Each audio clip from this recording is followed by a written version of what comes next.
Oi, pessoal! E aí, tudo certinho? Tudo bem com vocês?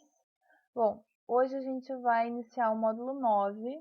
Então, página 181, pode pegar lá o módulo 9. Vamos falar um pouco sobre evolução por seleção natural, certo? Antes de começar o módulo 9, eu só quero dar uma revisada nos módulos 7 e 8, que foi a nossa última aula.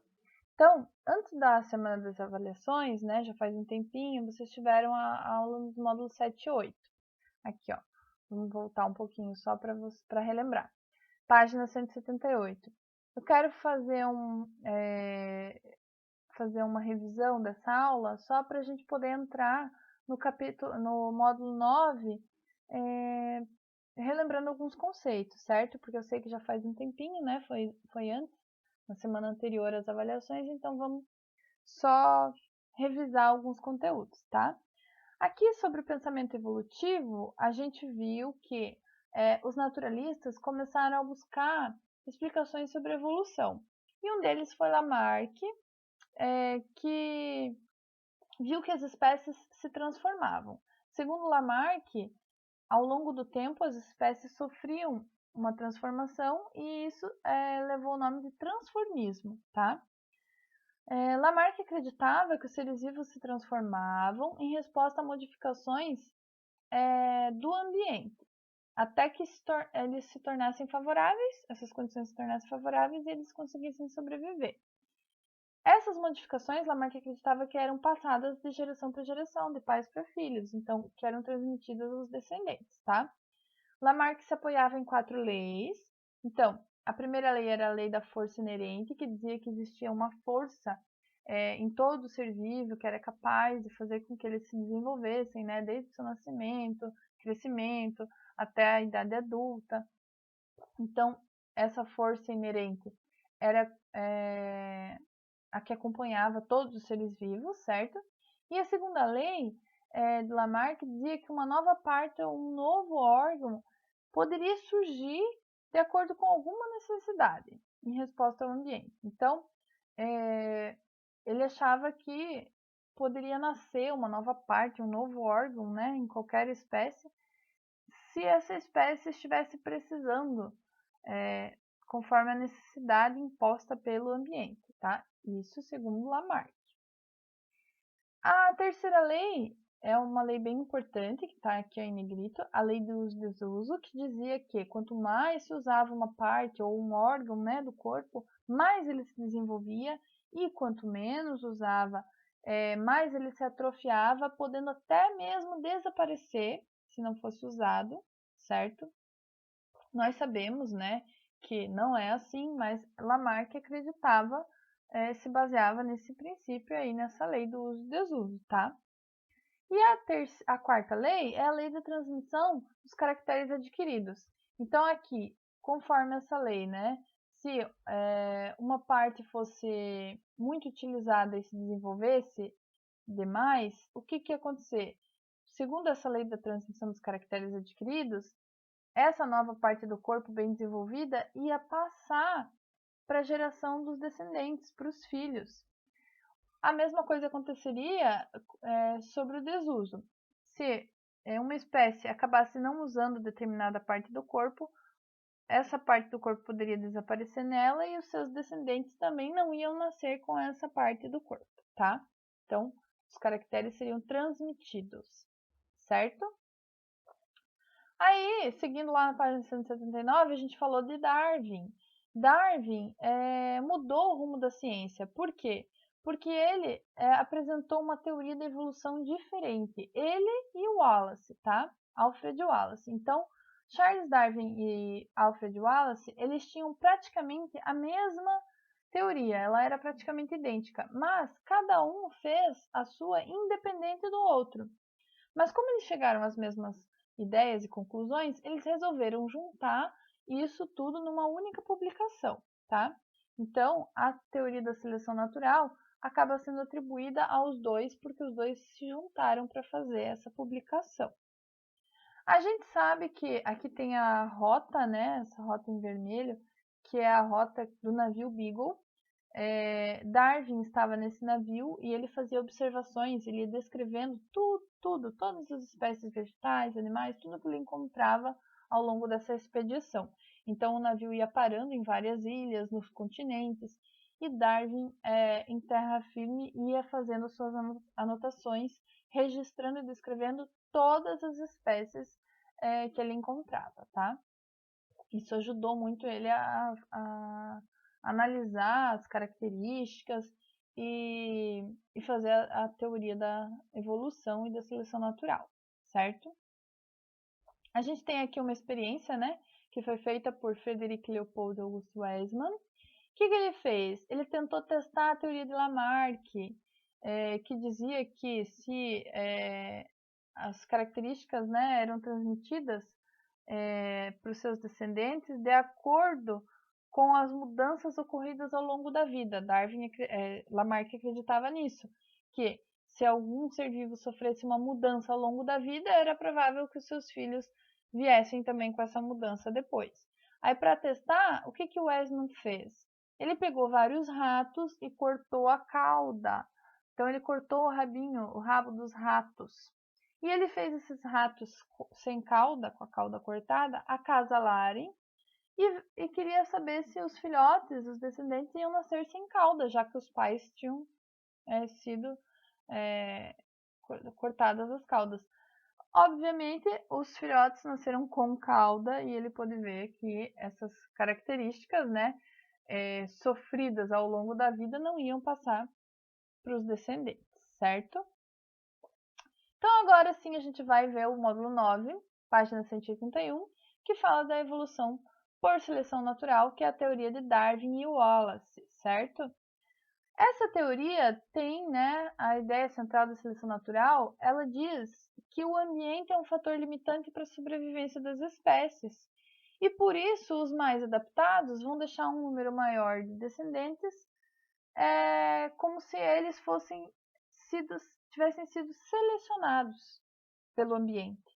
Então, o ambiente vai limitar e só os mais aptos vão conseguir, os mais adaptados vão conseguir sobreviver e se reproduzir. Então, os mais adaptados acabam sendo selecionados pelas condições do ambiente. Essa é a ideia central da seleção natural, tá? A seleção natural está baseada em 4 princípios, né, segundo Darwin. Então, o primeiro princípio é da variabilidade, o segundo da reprodução, o terceiro princípio é da hereditariedade e o quarto princípio da variação na aptidão. Vamos entrar, né, em cada um deles, ver detalhadamente cada um deles. O que diz o princípio da variabilidade? Que organismos de uma mesma espécie são diferentes. Por mais que eles sejam da mesma espécie, eles não são idênticos. Aqui a gente tem uma ilustração de uma população de borboletas. Borboletas, teoricamente, da mesma espécie. Borboletas da mesma espécie. E o que elas são? Elas têm colorações diferentes, elas não são idênticas. Elas podem variar no tamanho, nas cores, né? Então, organismos, por mais que sejam da mesma espécie, eles têm uma variabilidade, certo? O segundo princípio é sobre reprodução, que diz que os organismos eles podem se reproduzir para formar novas gerações. Todos têm um potencial de reprodução, mas nem todos chegam à fase adulta e realmente se reproduzem, tá? Então, todas as espécies têm essa capacidade de reprodução, esse potencial, né, de capacidade de reprodução, mas apenas alguns desses indivíduos vão chegar à fase adulta e realmente irão se reproduzir, certo? O terceiro princípio é o da hereditariedade, que diz que as características biológicas são transmitidas de uma geração para outra. Não as características adquiridas durante a vida, mas as características que variam, né, de indivíduo para indivíduo, mas que já nasceram com o indivíduo. Então, os filhos vão herdar essas características dos pais. Darwin ainda não sabia como acontecia, né, como que os indivíduos herdariam, né, essas características, mas ele sabia que existia hereditariedade e que essas características eram passadas de geração para geração. O quarto princípio se refere à variação na aptidão, ou seja, alguns indivíduos são mais aptos, têm uma aptidão maior porque eles têm uma probabilidade maior de sobreviver. Eles seriam mais adaptados que outros, certo? Isso faz com que haja essa variação na aptidão. Os mais adaptados vão sobreviver, os menos acabam não conseguindo. E esse princípio está intimamente ligado ao princípio de competição pelos recursos. Por quê? Todos os organismos, em teoria, são capazes de se reproduzir. Se todos se reproduzirem, a prole vai ser muito maior do que o ambiente vai conseguir suportar. Vai ser capaz de alimentar ou suportar. Então, aqui a gente tem uma representação, por exemplo, um casal, né, de borboletas e a prole, 8 borboletas aqui. Se todas as borboletas, né, todos os indivíduos se reproduzirem, a capacidade de reprodução acaba sendo maior do que a capacidade do ambiente de alimentar ou suportar todos esses indivíduos. Isso vai gerar uma competição pelos recursos e aí entra esse princípio da aptidão aqui, ó, que os mais aptos vão conseguir se sobressair nessa competição e os menos aptos acabam não sobrevivendo, tá? Isso porque os recursos do ambiente são limitados, não são infinitos, né? Então a gente tem uma quantidade de alimento, uma quantidade de água, quantidade de espaço, e há essa competição por esses recursos. Página 182. Aqui a gente tem uma imagem, né, uma ilustração das borboletas competindo aqui, ó, pelas flores. Então, a competição, ela pode ocorrer por alimento, né, nesse caso aqui as flores. Ela poderia ocorrer também por água, por espaço, por parceiro, né, as espécies precisam também competir por parceiros para se reproduzir, então por fêmeas ou por machos. Existem vários tipos de competição, por vários tipos de recursos, certo? E nem todos os indivíduos vão ter as características propícias para se adaptar e acabar sobrevivendo a essa competição, tá? O termo adaptação significa, na verdade, o conjunto dessas características aí favoráveis que resultam da ação da seleção natural. Então, o meio ambiente vai selecionar naturalmente os mais aptos e esses mais aptos seriam os mais adaptados, os que têm uma adaptação, tá? São os que têm essas características favoráveis aí para a sobrevivência. Gente, existe uma frase, né, uma expressão que diz sobrevivência dos mais aptos. Na verdade, essa expressão foi atribuída a Darwin, mas não é de Darwin essa frase, tá? Embora ela tenha sido atribuída a Darwin, ela é desse filósofo inglês aqui, ó, o Herbert Spencer. Então, Darwin acabou usando essa expressão e ficando famoso por ela, mas quem falou mesmo foi Herbert Spencer. Darwin aceitou a sugestão de Wallace e acabou colocando essa expressão na sua obra, A Variação de Animais e Plantas Domesticadas, e também depois na 5ª edição da Origem das Espécies.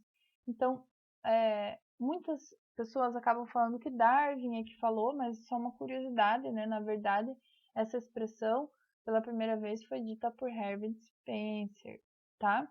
Então, aqui a gente vai encerrar hoje. Eu quero que vocês façam a leitura do módulo 9 e, se possível, também dos módulos 7 e 8, que foi da aula anterior. Por quê? Para a gente poder, na próxima aula, começar a falar sobre as diferentes perspectivas do Lamarck e Darwin, né? As diferenças, né, dos pontos de vista, das teorias dos dois. Então, a gente vai começar a ver em detalhes essas diferenças, tá? Por isso, podem fazer a leitura e, se ficar alguma dúvida até aqui, até essa parte, é só entrar lá no Fórum do Responde, deixa sua pergunta lá, que assim que eu puder eu já respondo, tá? Não esqueçam de entrar lá e interagir, que lá é o nosso canal para tirar as dúvidas, para interagir, para obter um retorno de vocês, se vocês estão acompanhando. Põe lá, professora, não estou entendendo tal coisa, eu quero que você me explique melhor isso. O que você não entender, é só colocar lá, tá bom? Então, por enquanto é isso, vocês só vão fazer a leitura desses módulos, tá? E na próxima aula a gente continua aqui com as diferentes perspectivas de Lamarck e Darwin, certo? Então, pessoal, bons estudos e até a próxima aula!